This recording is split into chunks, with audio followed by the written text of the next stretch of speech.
Sveiki. Kadangi rinkose mušant naujus rekordus, turėjom labai geras ataskaitas iš pirmo ketvirčio, optimizmo daug, tuo pačiu yra nemažai nerimo, kad čia rinka gali ir pradėti kristi. Tai šiek tiek noriu tokį makro kontekstą papasakot, galbūt tokį dalyką, kurį netiek dažnai, sakykime, girdite, bet tas labai neblogai parodo dabartinę esamą situaciją ir kodėl finansų rinkose, sakykime, bent jau kuris laikas galima būtų žvelgti toliau optimizmui tam tikrų, sakykime, palaikančių faktorių, plus iš kitos pusės, na, sakykime, kas yra svarbiausia finansų rinkų, tai yra likvidumas. Tai mes matom kol kas, kad likvidumas finansų sistemų yra, na, pilnavertiškas, pilnu tempu ir dabar kaip tik parodysiu, kodėl.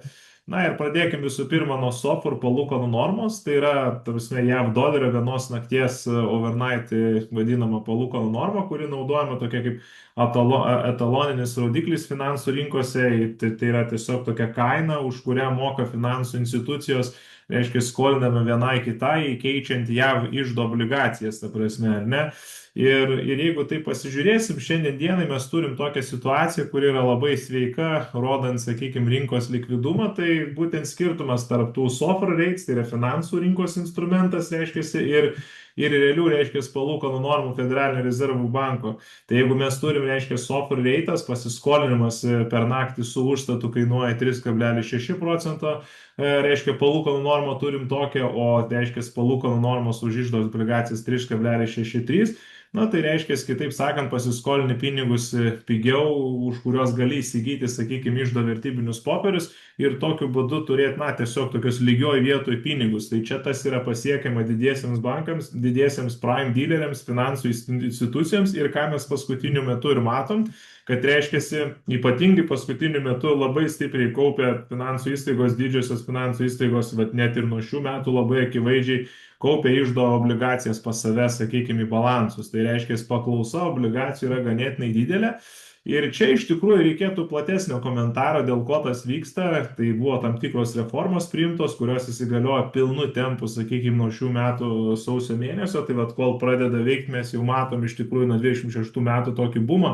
Jeigu turėjo, reiškia, didžiosios finansų įstaigos pasėdėm už 300 milijardų, sakykime, obligacijų, tai šiandien dienai matot artėjom prie 600 milijardų. Tai taip sakant, paklausa yra didžiulė.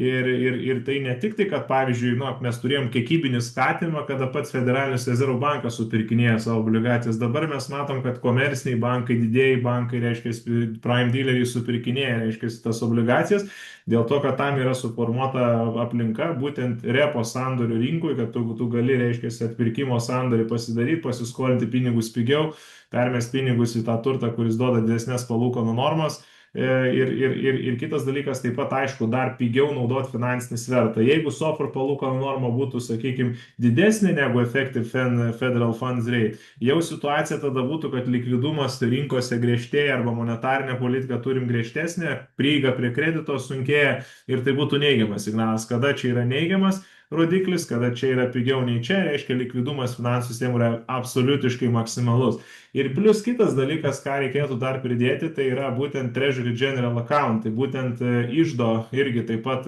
sąskaita, Amerikos iždo sąskaita, kuri yra Federaliniam rezervų banke.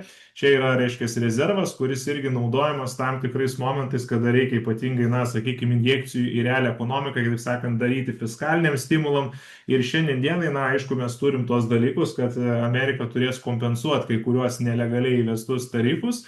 Ir ta suma sieks apie 175 milijardus. Tas kaip tik ir vyksta nuo gegužės mėnesio. Na ir matom, kas atsitinka. Reiškia, iždas įlieja į ekonomiką tuos milijardus. Jeigu čia buvo, sakykime, balandžio 22 trilijonas jau, sakykime, šiaip targetas yra, kad čia būtų apie 950 milijardų. Šiaip istorinis vidurkis, kad toje sąskaitoje būna tarp 200-300 milijardų panašiai pinigų, bet čia, aišku, nuo 20 metų yra stipriai pasikeitę, labai stipriai sviruoja ir praktiškai būna momentų, kada visiškai, reiškia, išsenka ta sąskaita. Tai kol kas Fedas, tai yra iždas, reiškia, daro fiskalinius stimulus, nes biudžeto deficitas vis didės dabar, kadangi turim sumokėti 175 milijardus gražinimą, padaryti neteisėtai įvestų tarifų. Tai va, tą grąžinimui, reiškia, neužtek biudžete pinigų, jau iždas, matom, papildomai išlaidavo. Šiaip iš esmės, reiškia, su skola valstybės situacija nėra gera.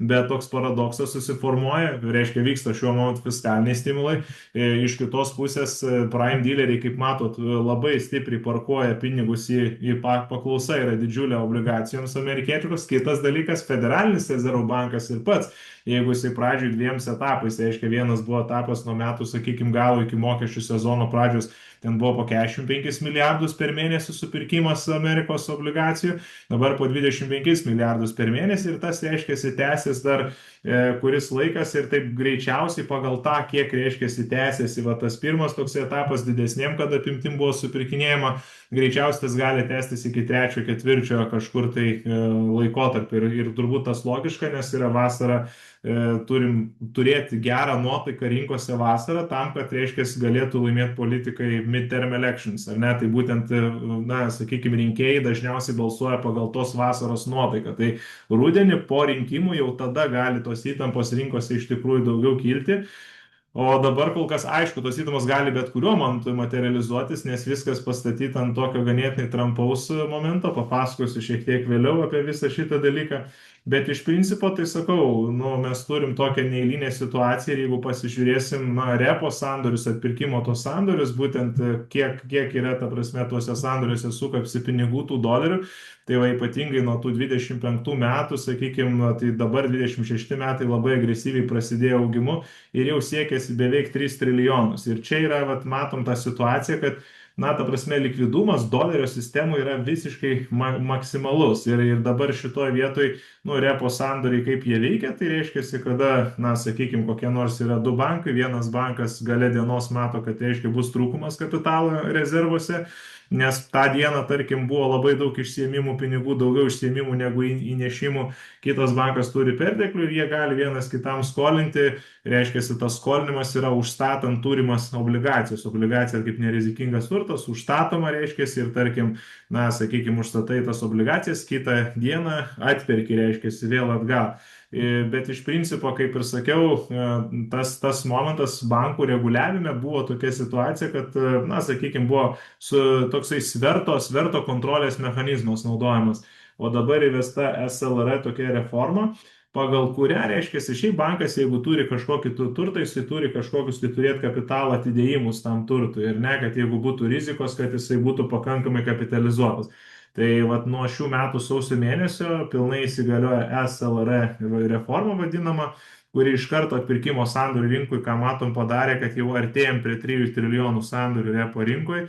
Kitaip sakant, tai yra paprastai liaudiškai tariant, didėja finansinis svertas bankiniai sistemai. Ypatingai didesniuose bankuose tas yra jiems didžiausias čia pranašumas, kadangi šiaip iš principo atpalaiduoti kapitalo rezervų reikalavimai. Jeigu jie buvo labai stipriai sugriežtinti, tarp kitko po 2008 metų finansų krizės, tas būtent SLR, tas reiškia sverto, reiškia leverage reičio kontrolė, jinai buvo įvesta, tai dabar, reiškia, jinai vėl lengvinama, ypatingai didesniem bankam, mažesni bankai tiek daug šito vietų tos prabangos neturi, bet šitie, reiškia, tikrai gali naudoti daugiau svertą. Hedge fondai irgi taip pat gali naudotis tuo svertu, nes prieiga yra prime dealeriam, visiems yra prieiga prie tos tarpbankinės įsiskolinimosi rinkos, būtent, reiškia, skolinimas už per naktį. Tai reiškia, finansinis svertas finansų rinkose yra didėja ir tą finansų svertą galima nukreipti visur, galima nukreipti ir akcijų rinką, sakykime. Taip, tai va, reiškia, ką noriu pasakyti, kad šiandien dieną yra tokia situacija, kad skola liktais nėra tvari, biudžeto deficitas didesnis, bet reiškia, kadangi tu gali iždo vertybinius popierius naudoti kaip užstatą ir jeigu tu imi, reiškia, skolinėsi pinigus užstatydamas vertybinius popierius, reiškia, iždo. Tu tada atidėjinių, tų, reiškia, į savo kapitalo reikalavimus, tau reikia labai daug mažiau negu buvo prieš tai, reiškia, tau atpalaidavo, kitaip sakant, tas galimybės skolintis, jeigu tu turi tų, reiškia, bondų pakankamai savo portfelį. Ir kas ir atsitinka, mes matom, kad, reiškia, skolos paklausa yra didelė, Fedui trūksta, tai yra valstybei trūksta pinigų, reikia papildomai daugiau išsileisti skolos vertybinių popierių, bet tos skolos vertybinius popierius, aišku, ir pats Fedas dabar šiek tiek supirkinėja. Tai balansuoja tą sistemą ir kitas dalykas, reiškia, pati iš privataus, reiškia, bankinio sektoriaus irgi yra pakankamai ryškiai paklausa.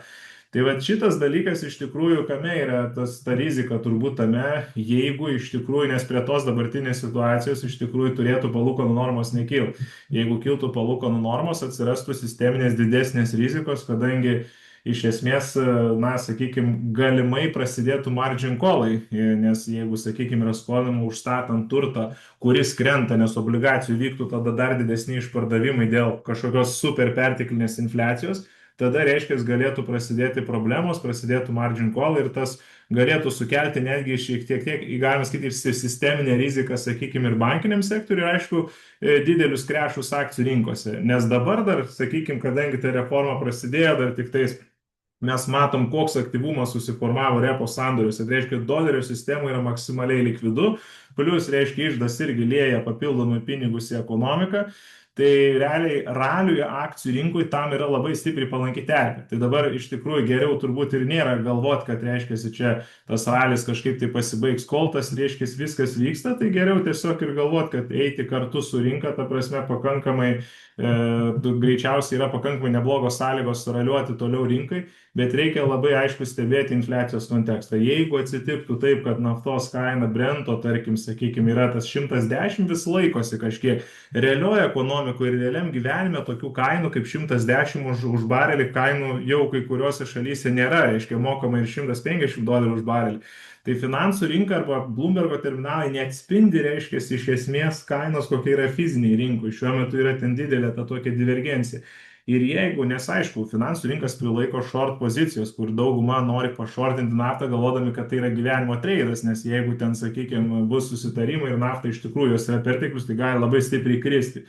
Tai tas prilaiko, bet jeigu būtų kaip per COVID netikėtumo faktorius, kai nafta nukrito net į minusą, kur atrodo visiškai nerealu, ir čia, tarkim, jeigu prasimuštų pro 110 ir agresyviai ten išmušinėtų stoplosus tų pardavėjų, reiškia naftos, na, tai tiesiog galėtų šokti ir 100 kem ir kažkokius nematytus lygius, reiškia naftos rinką, ko mes, sakykime, dabar, tarkim, sunku atrodo tikėtis, kad taip galėtų būti. Jeigu tas įvyktų, aišku, obligacijų pajamingumai labai stipriai šoktų ir tas mechanizmas, kuris dabar vyksta, na, iš principo jisai galėtų tada sugriūti. Tada atsirastų, reiškia, ganėtinai nemažos sisteminės rizikos. Ir likvidumas finansų sistemoje labai stipriai, reiškia, užsidarytų, nes atsirastų margin call ir reikėtų drastiškai pradėti, reiškia, pardavinėti tas obligacijas, nes jeigu tu turi tą turtą, kuris pradeda labai stipriai kristi, tu nebetitiksi kapitalo reikalavimų, tada jau prieiga prie kredito bus blogesnė, tau reikia tada parduoti tą turtą ir atitinkamai tas dar labiau įtakotų obligacijų kritimą ir automatiškai pajamingumo didėjimą, skolinimas į kainų kilimą, automatiškai būtų likvidumo, na, labai stipriai apribotų likvidumą finansų sistemai, ko pasiekoje, aišku, akcijų rinkose galėtų būti kreš. Tai čia tik tai rizikos faktorius, kuriuos turėtumėm suprasti, kad tas galėtų įtakoti, nes vėlgi reikalavimai yra atpalaiduoti, kaip 2008 finansų krizės metu buvo sugriežtinta, tai dabar tie sugriežtinimai apriboti. Ypatingai didiesiam bankam tas yra iš tikrųjų palanku, atsiranda tokie galima sakyti, lygioje vietoje, reiškia, galimybės uždirbti.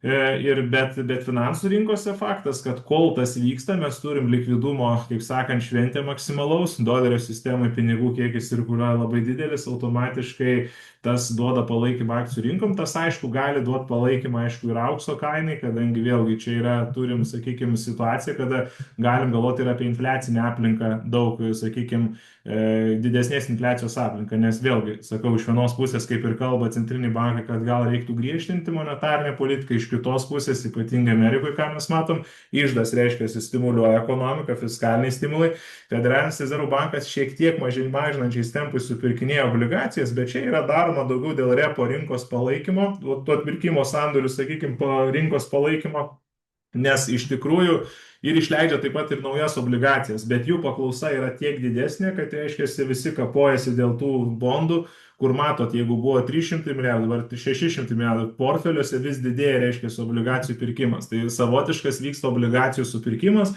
tik tais jie siurbia dabar ne tiek pats Federalinis rezervų bankas, kiek didieji bankai, kadangi jiems yra sukurta terpė, apsimoka turėti, reiškia, tą turtą, tu jį užstatai, automatiškai gali kiekvieną naktį skolintis ir naudoti finansinį svertą. Ir tą svertą turimą kokį nors 1 milijoną tu gali ir 10 kartų padidinti, ir 20, ir 50 kartų. Tai mes kažkurio tai momentu turbūt prieisim prie padidinto perteklinio finansinio sverto ir kažkurio tai momentu tas gali sukelti sisteminės rizikas.